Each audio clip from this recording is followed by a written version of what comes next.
folks, it's J. Kyle Mann from The Ringer. And as always, basketball is so freaking good. It's so good, in fact, that The Ringer's NBA Draft Show is finally back, just in time for a ramp up to June. We've got you covered every week as we take an in-depth look at who's got next for the NBA's future. We'll talk the rising and falling stocks of the best and the brightest prospects in the 2025 NBA draft class, from Cooper Flagg to Dylan Harper to VJ Edgecombe and more. Tap in with me on the Ringer NBA Draft Show every Wednesday and make sure that you follow, subscribe, and hit us with those 5-star ratings.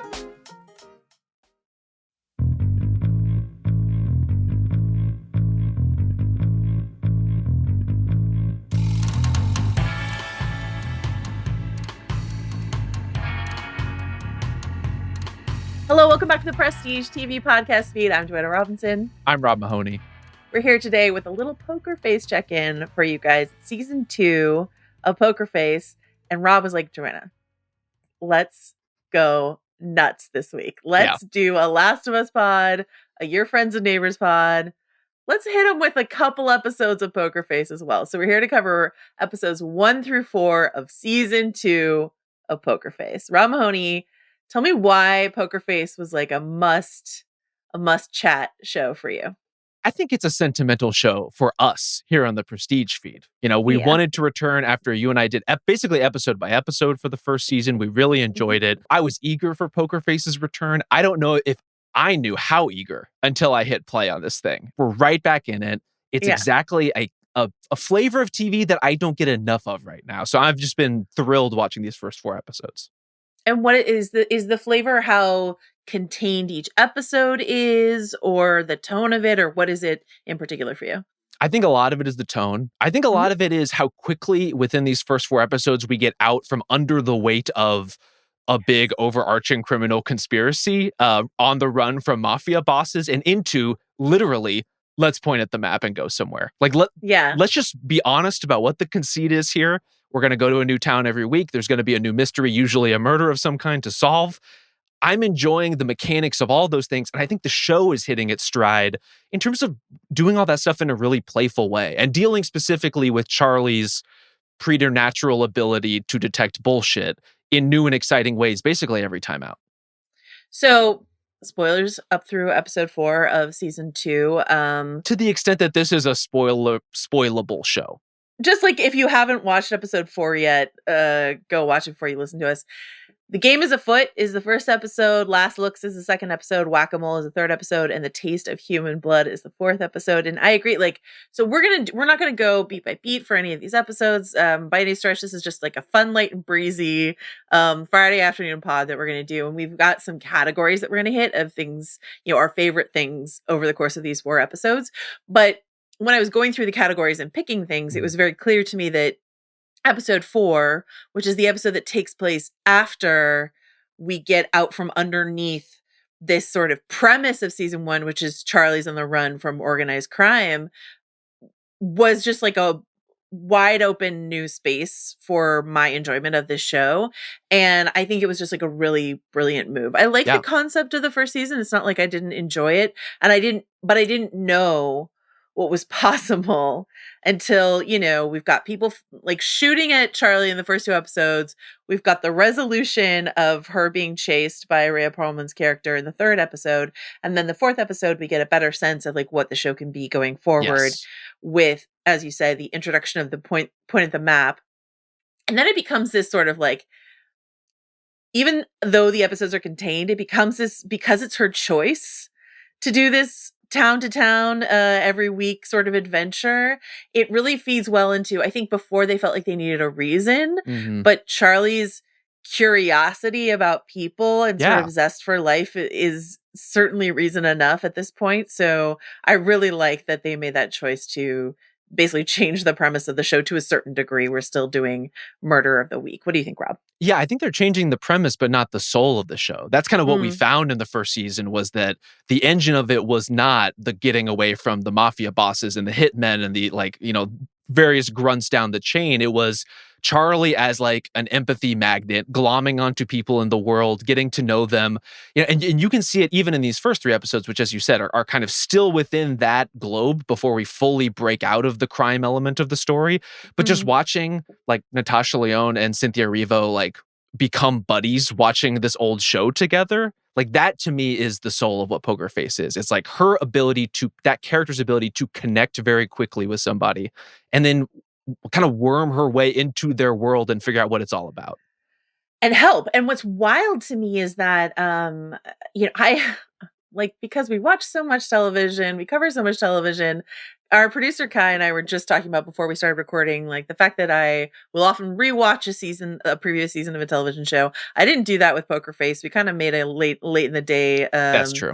decision I to thrust watch this upon you, Joe. No, in all and due I fairness. willingly embrace it, but I didn't rewatch season 1, so I had forgotten that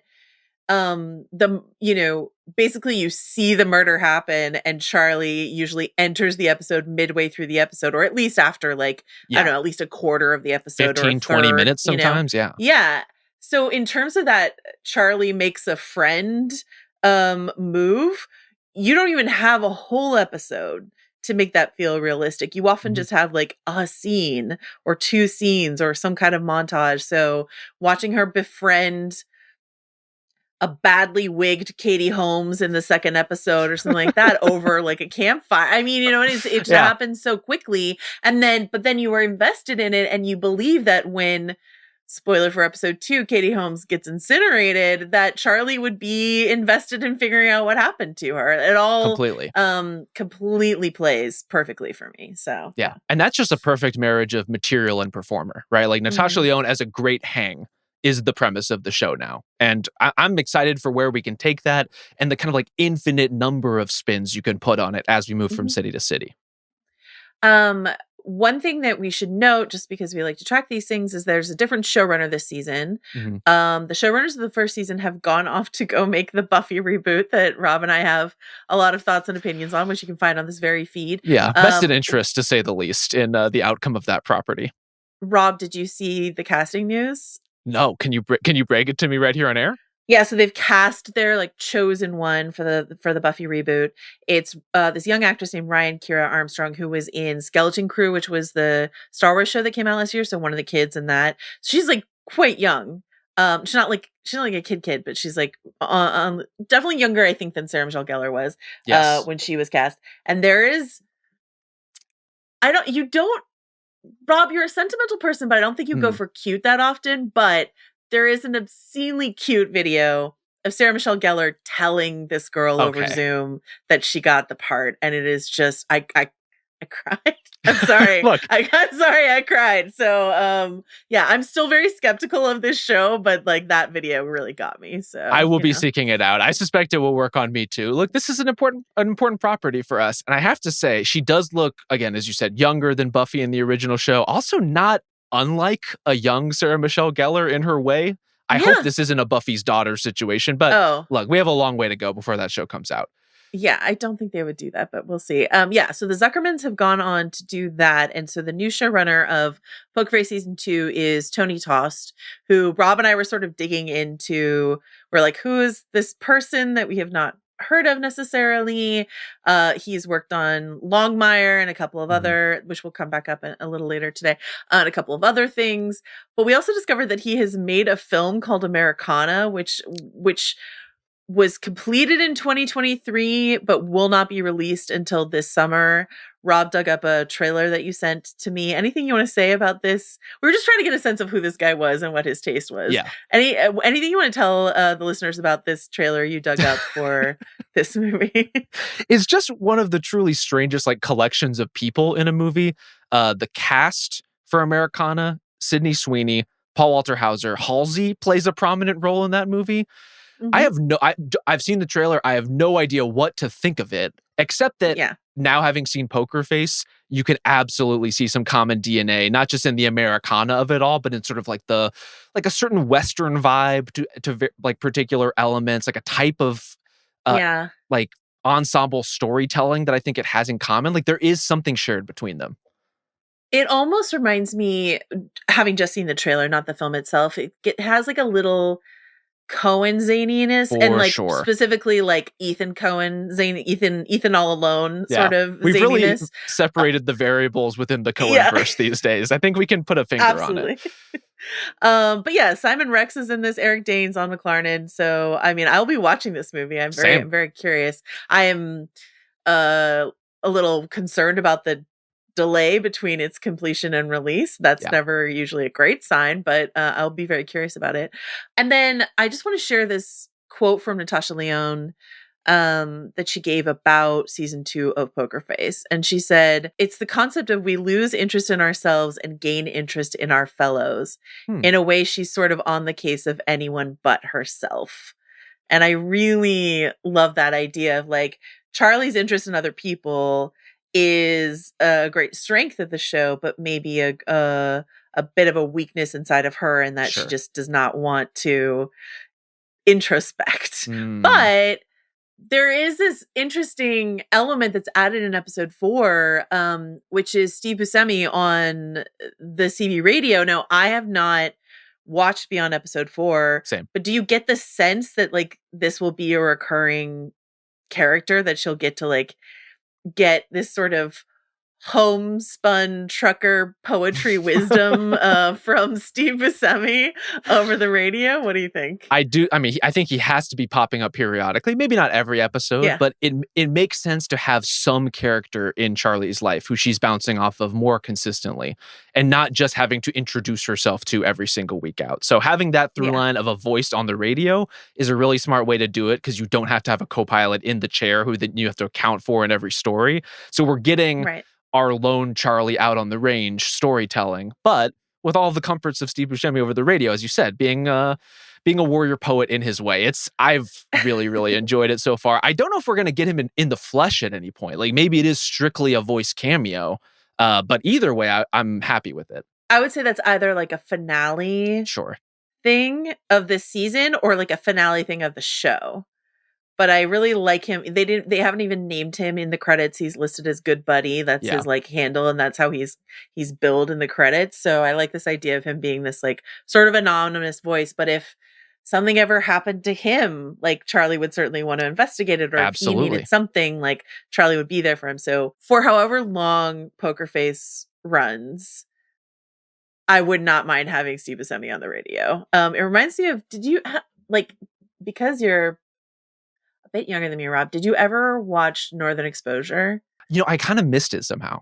Yeah. The box set I remember very specifically because in like the puffy coat DVD, right? Yeah, exactly. There's a DJ in that show who hosted like a morning radio show where he would just sort of like read Alaskan wisdom over the microphone. It reminds me a lot of that, where it's just sort of like you just get some like soulful poetic wisdom from someone in a sort of homespun context. That's really fun. I mean, he's a Linda Manns man. You know, he can be in. We'll take as many Linda Manns men in any story that you want to tell. I'm down for it. Do you, other than that sort of slight tweak in premise that we get in episode 4, do you sense any other major like differences between season 1 and season 2? I think just some of that clarity as far as taking some of these like heavy existential threats out of the story and turning them into, as you said, this like heavier introspective avoidant kind of danger. That gives it a little bit of a different flair.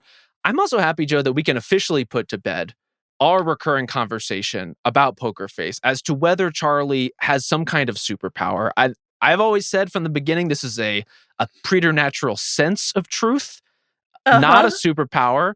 And I think we've confirmed it by the fact that you and I are podcasting about it again here on the Prestige TV feed, and this isn't a Ringerverse podcast. This isn't a House of R podcast. This is not a superhero.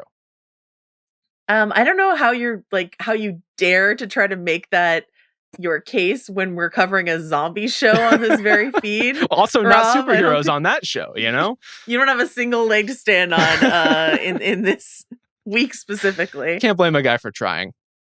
You got it. You got to try. Okay. Do you want to do the categories? Anything else you want to chat about before we get to them? Okay. Let's get into it.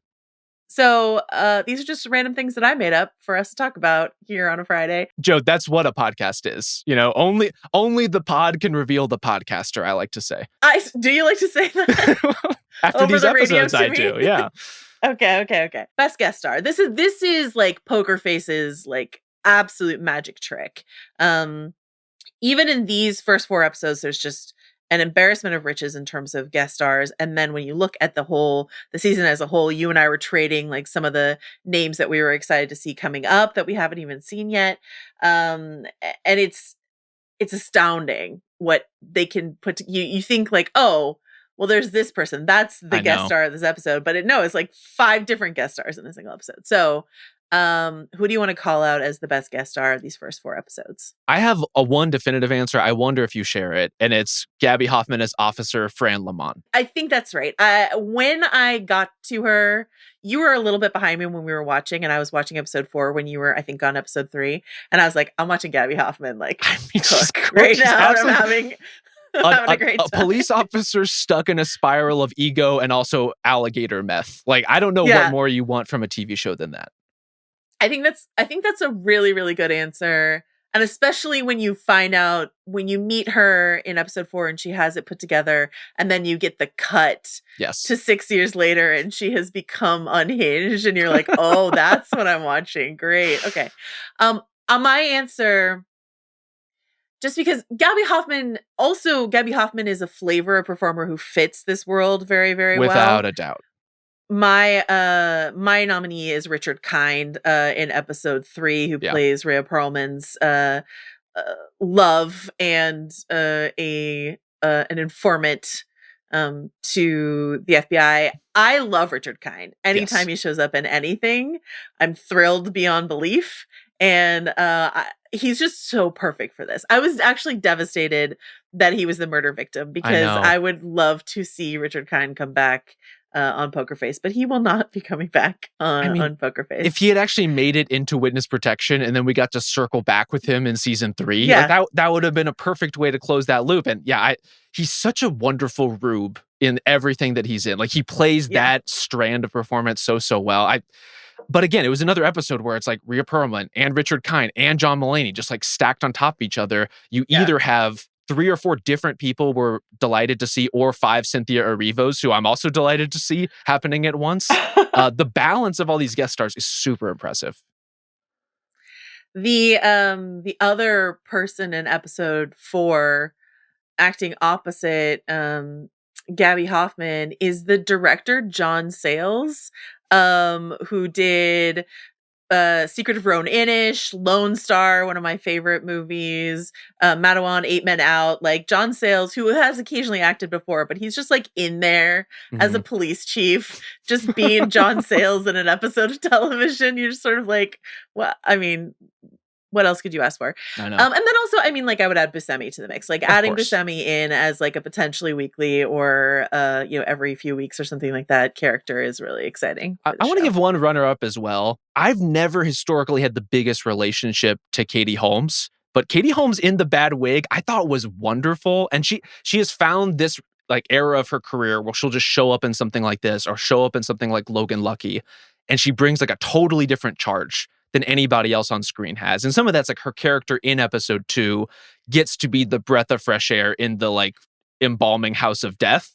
So like by nature, she's going to feel like a bit of a relief, but I thought she was awesome in that part. And I was sad to see her incinerated, as was Charlie and many other people.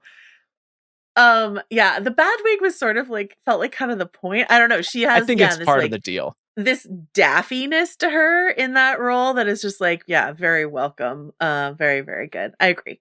Great use of Katie Holmes. Okay. Best joke of these episodes. Not to over-index on episode 4, the divine gator, every time they looked into the gator's eye and connected with the deeper spirituality of the Gatorverse, it got me literally every time. I know it's coming. I know they're setting it up, and yet here I am, dying on my couch at the divine gator. Listen, mine is also from episode 4, and it's so the setting for much of episode 4 is a cop award ceremony called the Flopacopa. Is that how you pronounce it, right? Also, every time they just said Flopacopa, I was laughing. Really, really good. And the first year, I think it's the first year when they're announcing the award, the guy who goes up to announce the award, they say, star of the hit A&E show, The Glades. Yeah. which was just like calibrated perfect level of non-celebrity celebrity Yes. to be presenting at the Flopacopas.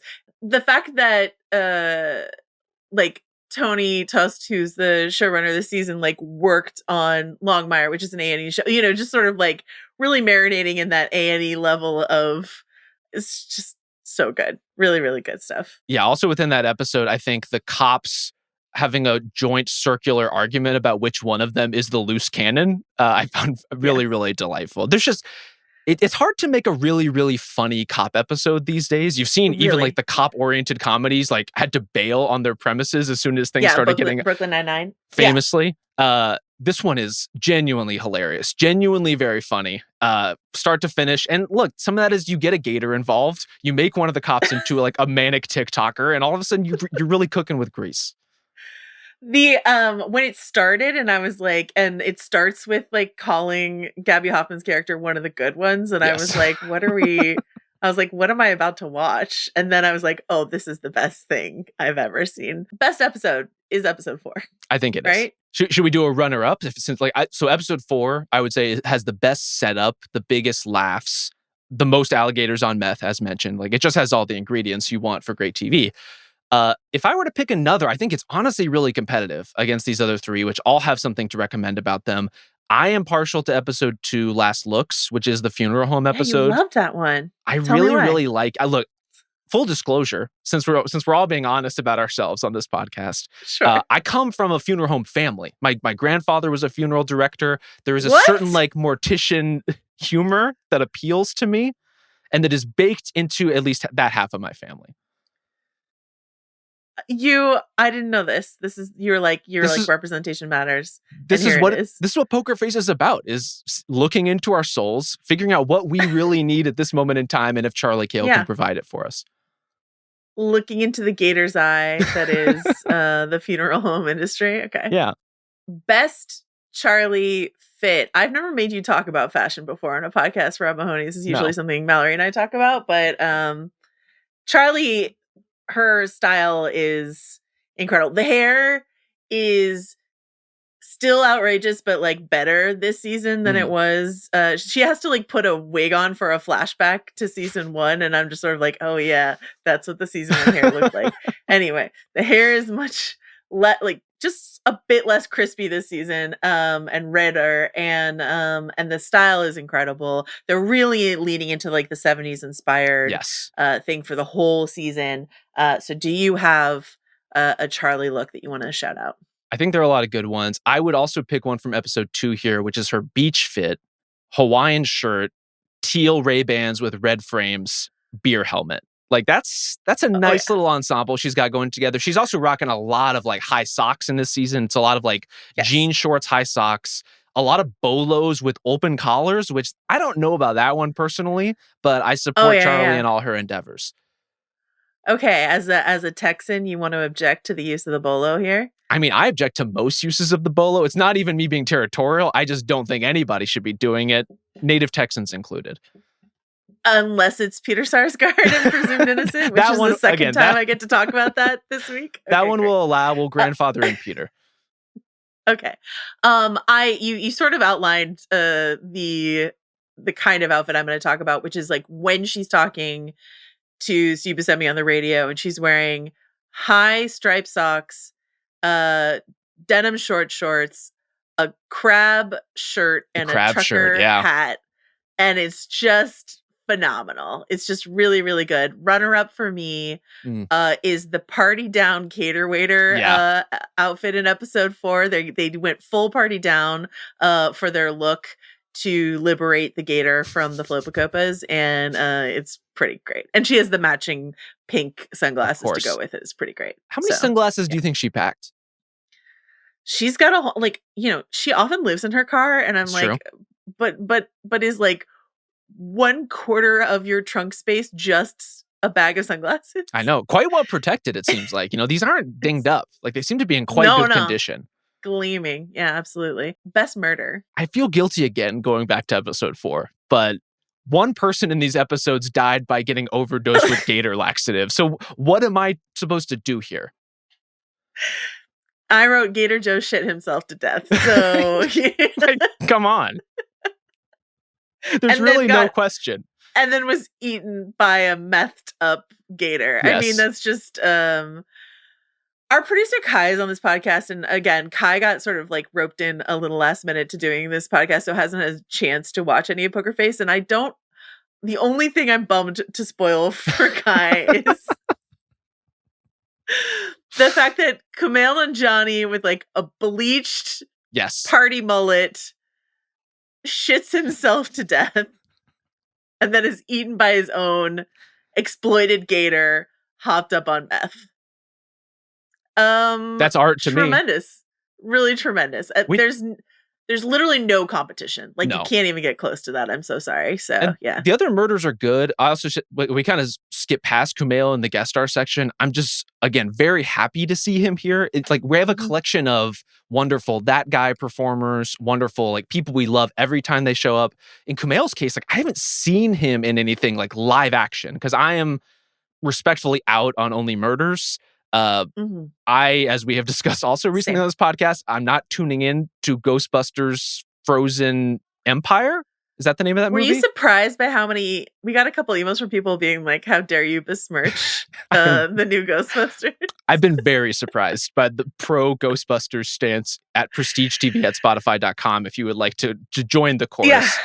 Yeah. But so I haven't seen Kumail in anything like live action since I think Obi-Wan and Eternals. Not my preferred context to see a performer that I really like and a comic who can be really great and is great as Gator Joe. His Gator Joe performance is so good. And what's really just the icing on the Gator Joe cake is the accent, right? Because he's trying to like embody Florida man. And Kumail is not really hiding that his natural accent, but he is just layered on top of he's just smeared over the top of it. Yeah. The twang of the Florida man. And it's pretty outstanding. It's pretty good. And then the little TikTok bits that play over the closing credits of that episode. Really, really good stuff. Most delightful visuals. So something we talked a lot about in our coverage of the first season is, Rian Johnson, a director we both love, directed the first 2 episodes, I think, of season 1, and he directed the first episode of this season. But we talked a lot about sort of the visual style, the visual palette. Yeah. There are some like interesting camera work that he certainly did in his episodes. And I was curious if you had a visual that most delighted you, Rob Mahoney, last scion of a funeral home family. Thank you. I appreciate that respect. Yeah. I think my pick for the most delightful visual would be a Rian Johnson joint. He directed, as you said, the first episode of this season. The dramatic reveal of the prosthetic leg dangling off of the cliff, I think was my first like, oh, fuck yeah moment. Like the twist on a twist of how far are these characters willing to go to cover up whatever they need to cover up to get the money that they need to get. Like that was my first like return to Poker Face moment, I would say. And so that was my moment of true delight. But there are lots of visuals in the show that are not as delightful, but I still enjoy quite a bit. And I think the, Giancarlo Esposito burning alive in his funeral home at the end of his episode. Like, am I delighted by it? Yes and no. But please speak on it, Joe. Like that was an awesome moment. It's so cool. Like, so he's sitting in the chair in his office, surrounded by the trappings of his business, and then watching this portrait of his father burn. The portrait made from his father's remains burn in front of him. Very normal. And something that you discover that maybe you always knew, but I guess we've known it since Breaking Bad, is that Giancarlo Esposito has this like incredible bone structure of his face. And in Breaking Bad, spoilers for Breaking Bad, when his character very famously, once again, a spoiler for Breaking Bad, please skip ahead if you haven't seen it, gets half his face blown off, and it's just this like incredible visual of like Gus Fring's like half blown off face and his normal face. And so watching him sit there in that chair, he just looks, you can see the skeleton sort of underneath, like he's just about to melt off of his own bones as he sits there in the fire. And there was just something like real, like that's the moment when I was like coming up with these categories sort of on the fly as I was watching, I was like, best visual, where I'm just like inspired by this very moment. Yeah. I also think that moment opened up something for Poker Face for me, which is, clearly this is a show that draws a lot from Columbo. The case of the week structure, the one more thing kind of return as like Charlie's talking through the cases. Like it's all right there on its sleeve. That episode, among others, but I think they all kind of have their moment of this, had some real like Twilight Zone in it too. Not in the like, oh, there's a supernatural element way, but like the hoisted by your own petard dramatic irony twist at the very end felt very Twilight Zone. And I think that's where a show like Poker Face can draw from all sorts of influences because it can be anything it wants at any time. I want to actually, I'll circle back to that in our next category, but I do want to also say while we're here, this is less of like a striking sort of cinematic visual and more of like, to your point, a gag reveal. To me, in episode 1, the running bit of Charlie gnawing on a turkey leg for like a quarter of the episode. Yeah. Like a funeral buffet turkey leg. Like she's Henry VIII is like pretty phenomenal. And then in that same episode, the biggest laugh, I think, of maybe all 4 episodes that the show got for me was when she drops Chekhov's pointy award. The Latvian Intergenerational Kiss Award. There you go. Onto one of the Cynthia Erivo's foot. Yeah. To reveal that it's a real foot and not a prosthetic underneath there. And that Cynthia Erivo is pretending it doesn't hurt. And then blood just like gushes out. Geysers out of it. And it's so funny. I don't think we really got me. I don't think we gave Cynthia her flowers enough too for her episode where she is playing Amber and BB and Cece and Delia and Felicity and Amber playing Felicity and Amber playing Delia. Like there's a lot to juggle in that episode. And there's a lot of very exaggerated accent work happening, I think, to distinguish some of those characters and very clear color palettes in addition to like the naming scheme situation. But I had a great time with it. I enjoyed her getting to just riff off of different versions of herself.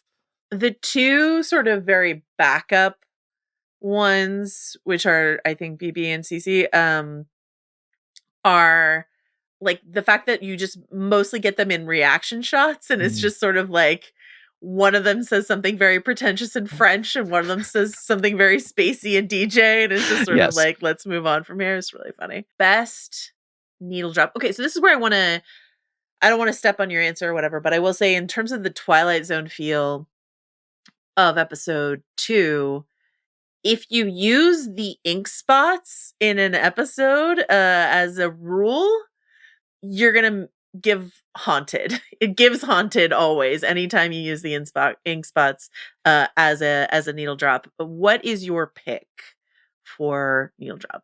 Very competitive category. I'm glad you brought up, I believe it's BB, who's the DJ. Yes. Honorable mention to BB's remix of the Kids Cop Knights theme that she plays at the funeral, which I think is wonderful. Also, honorable mention. Nights. Oh, sorry, the Kid Cop's Nights. When like the first scene we get where she's like a showgirl sitting on she's a drug mule, I think. Yeah, well, she's a drug mule, but she's like dressed as like a saloon girl.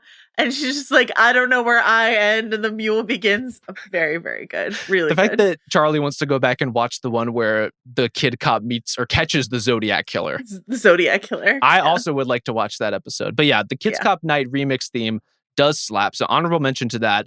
Honorable mention to Johann Sebastian Bach. He cooked in these episodes as well.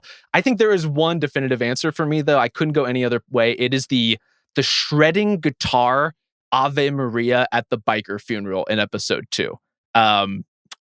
Just really, really inspired work by everyone involved.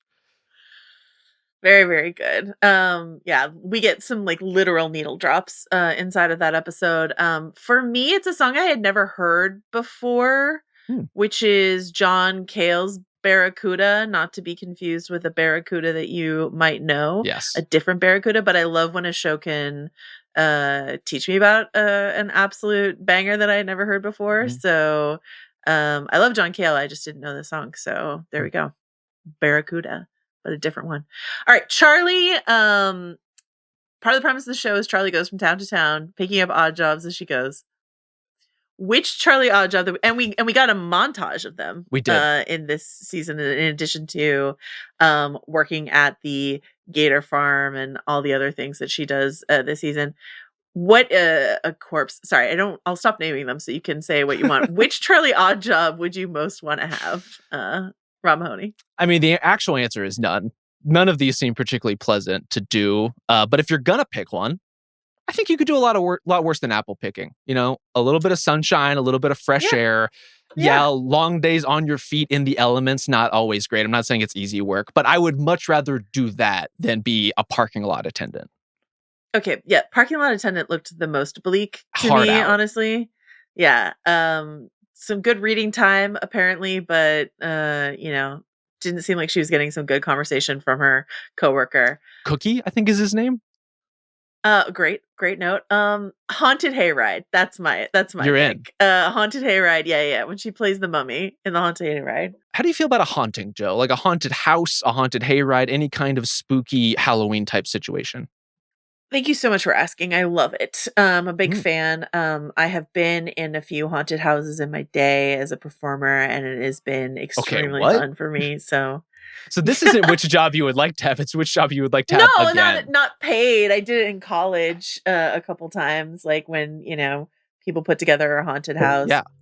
I think I've told this. I know I've told the story. I don't know if I've told it to you, but definitely on a pod before that freshman year, 1 year, it was freshman year. They had me I was like Linda Blair from The Exorcist. And so they just like had me, so it was like in a dorm. And so each room had been like dressed up as something. Got it. And they had me like, so I was on the bed. There were people under the bed shaking the bed. And then they just like had like dumped pea soup on me, which was like actually completely rancid. But then I just got to like shout swears at people as they walk past, and I had a great time. And I fared better than the girl who played Carrie, who got Caro syrup, like red Caro syrup dumped over her hair, and it took like maybe a haircut to get it all out. So we didn't know what we were doing. We're not professionals. Yeah. We were just doing our best. But that was really fun. And a haunted hayride is really, really fun. So I think that's what I would want to do. Yeah. I'm sure the dorm administrators too loved just like the pea soup and Caro syrup being poured everywhere. Mm-hmm. Every bed, every surface, every crevice in that dorm room. It's great. Sticky, very sticky situation. Absolutely. not what you want. Would you like, are you so superstitious that you would not do like a haunted house or a haunted hayride? I'm fine with it, but mostly like not that interested. Here's the thing. Halloween, not my holiday. More of a Thanksgiving guy, ultimately. More of like a July barbecue kind of guy. I'm not out here trying to get spooked. Do you think it's because you come from a long lineage of funeral directors, and you take death more seriously than the goons do at Halloween? You know what? You're right. We are more evolved. We have a healthier relationship with death. We don't need to make it a joke. You know, this is part of who we are. This is part of the natural life cycle. It's very serious. Wow, you don't like Halloween? I'm neutral / indifferent. Like, actually, slight negative. Neutral is too positive. Slight negative on Halloween. Follow-up question for you, Rob Mahoney. Are you a costume party person? Like, would you dress up for a costume party? Absolutely. If there's a theme, if there's a participation element, some friends of mine back in Dallas used to celebrate every year Leonardo DiCaprio's birthday. Long story. You had to show up in costume as a Leonardo DiCaprio character of some kind. So That's really I have good. many great costumes. I would say my favorite of those was Leo did, I think it was a Vanity Fair photo shoot where he's in a black turtleneck with a swan wrapped around his neck. The swan. Let's just say the costume went off. It really worked out. Oh yeah. The Vanity Fair swan cover is like absolutely iconic. That's a great costume. I just don't understand why you don't then like apply that zeal, that clear talent you have for this to the holiday where we all dress up and have fun, you know? I think what I want is the camaraderie of knowing we are all on theme together. Like we have a joint mission. We're all aiming for the same thing and we're going to reach at it together. Versus actual Halloween, you have so many varied levels of investment, execution. Some people are spooky, some people are funny. Like it's just all over the place in a way that does not do a lot for me. All right.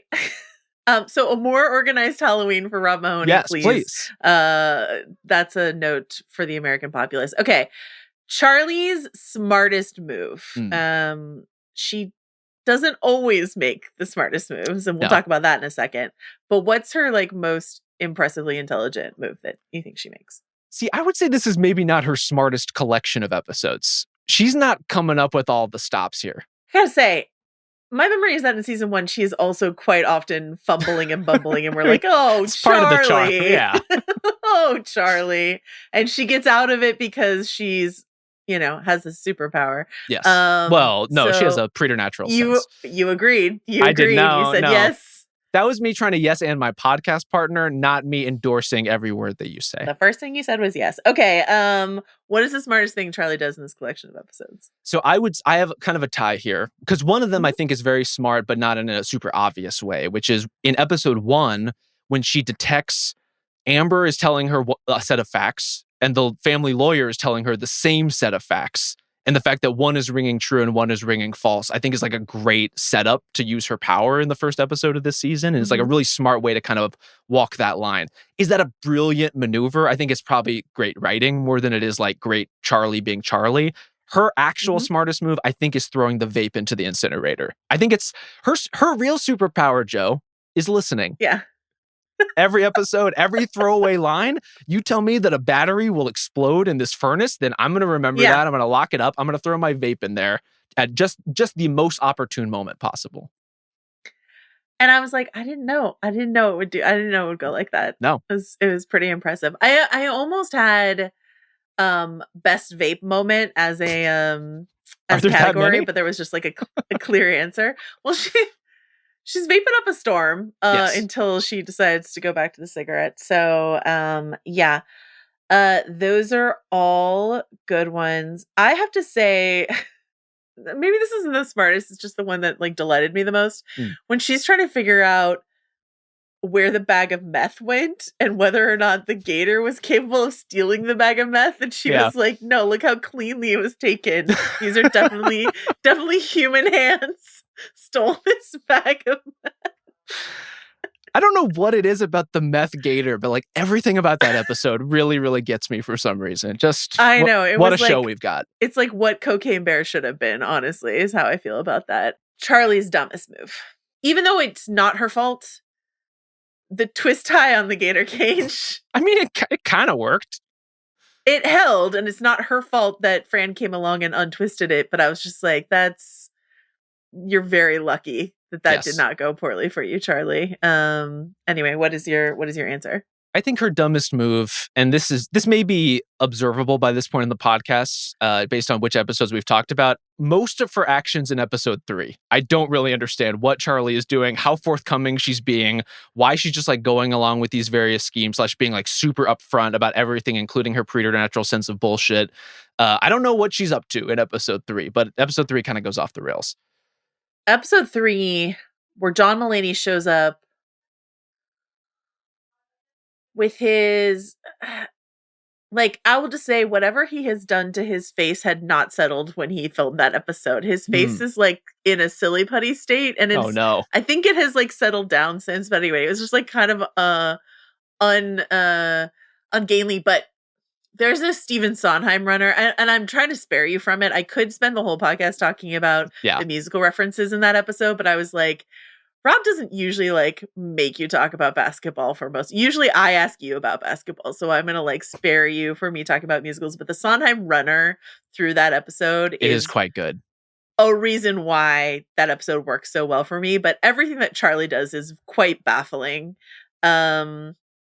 And so that is where we find ourselves in that. Okay. And Joe, you say that about musicals. I will say, I'm musical open, and certainly musical humor open in this kind of context. I'm also a human being for reasons that I cannot explain to you, have had several Tick Tick Boom songs stuck in my head for now like 48 hours. And I don't know where they came from or why.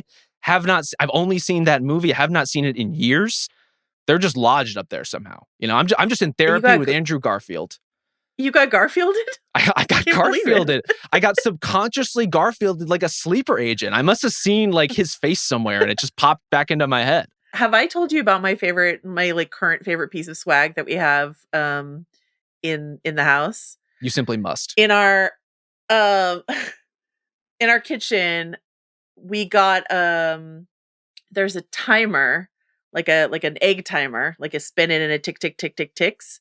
And it's just got Andrew Garfield's face on it, and they sent it out for We Live in Time. And it's just an egg timer with Andrew Garfield's face on it, and it's magnetized, so it's just on like the hood of our like range. It's just there, and I use it all the time. And I think about Andrew Garfield when I do. But I haven't been thinking about Tick Tick Boom, and maybe I will start doing that. There you go. I mean, look, if you got the egg timer, it's already built in. Is there a corresponding Flow egg timer that you can collect the set? They just did Andy, I think. They just did Andrew Garfield. It's a real missed opportunity. If you had like a McDonald's Happy Meal with those toys in it, I would buy them. A We Live in Time egg timer with Andrew Garfield and Florence Pugh on them. I'd shell out some money for that. Yeah, that sounds like the words of someone who dressed as the Vanity Fair Leonardo DiCaprio cover. Guilty as charged. Other than learning that Mahoney once dressed as the Vanity Fair Leonardo DiCaprio cover, the most interesting fact you learned from these stretch of episodes, I gave you an example, not knowing that you definitely probably already knew what you could do with cremains. But what did you learn from these 4 episodes? I don't want to speak out of turn. I'm going to say that my ancestral family funeral home was not putting people's remains into records, was not putting them into toilet seat covers. But did you know that you could press remains into a record?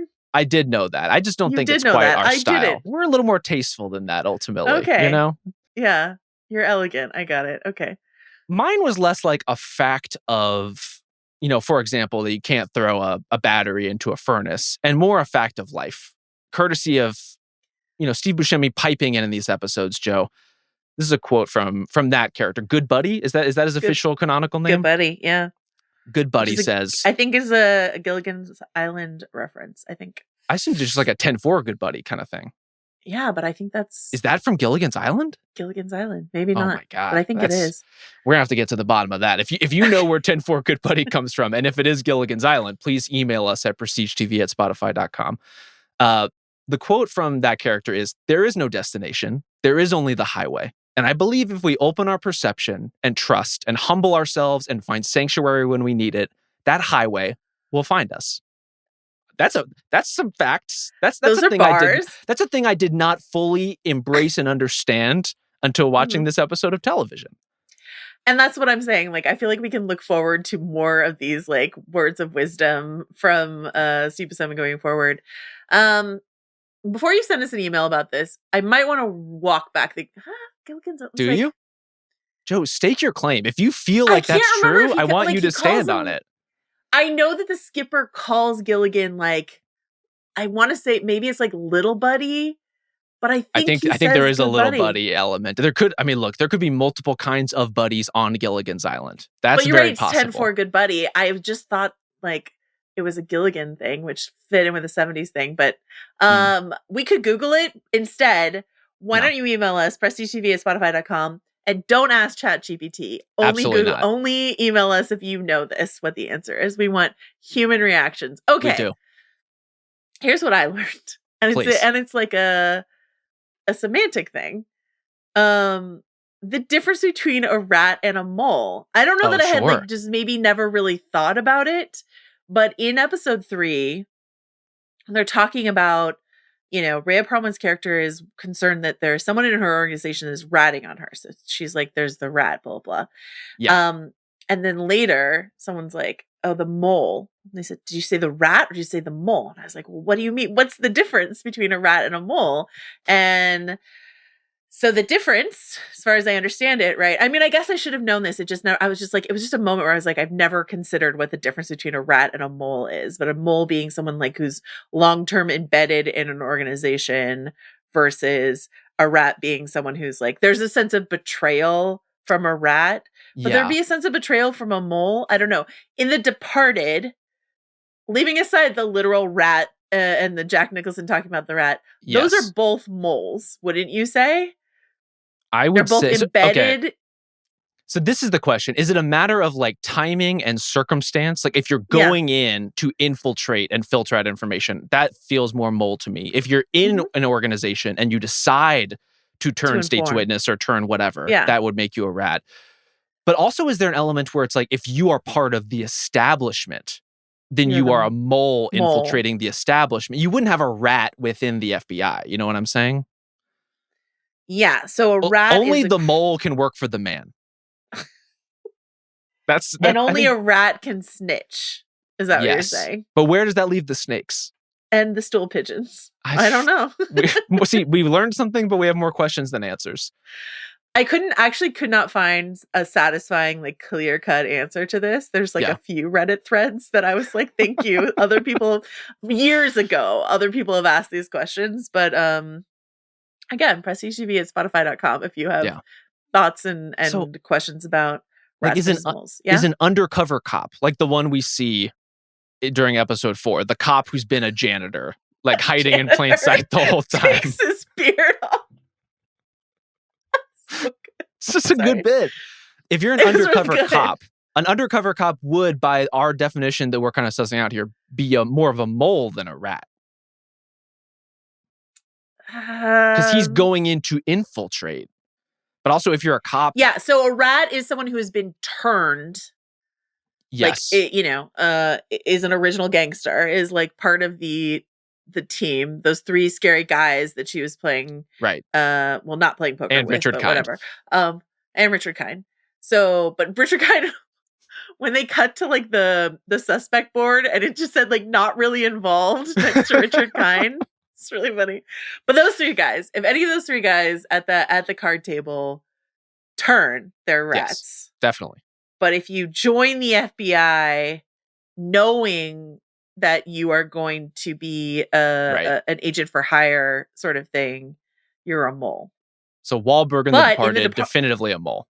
Or sorry, not Wahlberg. Damon in The Departed. Yeah, sorry. Damon a mole, but DiCaprio a mole, because they both join with the intention of infiltrating and then distributing that information. But can you be a mole if you are a police officer acting lawfully? I don't know. But you're a mole from the perspective of the criminal organization that you've infiltrated. Without a doubt. From a certain point of view, Joe, you're absolutely right. Okay. If you think The Departed is a double mole situation, Prestige TV and Spotify.com. If you can think of a double rat, like Donnie Brasco. That's double rat, yeah. Like, what's a double rat situation? There's got to be one out there. I would love to hear about any double rat situations that come to mind for people. I would love to hear about those as well. Yeah. All right. Anything else you want to say about Poker Face before we depart this podcast here today? I love this show. Clearly we're going off the rails a bit here by the end, but I think that's in part because the tonality of the show lends itself to it and the silliness that's kind of baked into what it can be. So excited to have it back. I would watch an infinite number of episodes of the show, as many as they would care to make. And so to have a full season and we're just at the start of it, I hope we can keep checking in, Joe. So that is it for Poker Face episodes 1 through 4 of season 2. We will be back in some form to check in on Poker Face. Maybe not week to week. We'll see. Because we're not doing week to week, I don't think we're doing any sort of show specific emails. But again, Prestige TV at Spotify.com. If you have Gilligan's Island information for us, rat versus mole information for us, all sorts of stuff. We love to hear it from you, our listeners, and we will see you next week with The Last of Us coverage, with your friends and neighbors coverage.